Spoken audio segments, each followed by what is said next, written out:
যুক্তরাষ্ট্রের ওয়াশিংটনে যাত্রীবাহী বিমান ও হেলিকপ্টার সংঘর্ষের দুদিন যেতে না যেতেই এবার পেনাসিলভানিয়ায় একটি ছোট উড়োজাহাজ বিধ্বস্ত হয়েছে। স্থানীয় সময় শুক্রবার সন্ধ্যায় ফিলাডেলফিয়া শহরের উত্তর পূর্বাঞ্চলে উড়োজাহাজটি বিধ্বস্ত হয়।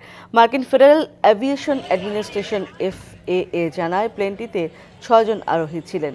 রুজভেল্ট বুলেভার্ড অ্যান্ড কটম্যান এভিনিউ এলাকার কাছে একটি আবাসিক এলাকায় বিধ্বস্ত হয়। এটি ফিলাডেলফিয়া থেকে মিসৌরি অঙ্গরাজ্যের স্প্রিংফিল্ডে যাচ্ছিল। উড্ডয়নের পরপরই বিধ্বস্ত হয় উড়োজাহাজটি। এতে আগুন ধরে যায় আশেপাশের বেশ কয়েকটি বাড়ি ও যানবাহনে। পরিচালনা কোম্পানি বলছে প্লেনটিতে একজন শিশু রোগী, তার একজন অভিভাবক এবং 4 জন ক্রু ছিলেন। তবে কোনো আরোহী জীবিত রয়েছেন কিনা এখন পর্যন্ত তা নিশ্চিত করা যায়নি। উড্ডয়নের পর 1650 ফুট উচ্চতায় উঠেছিল বিমানটি।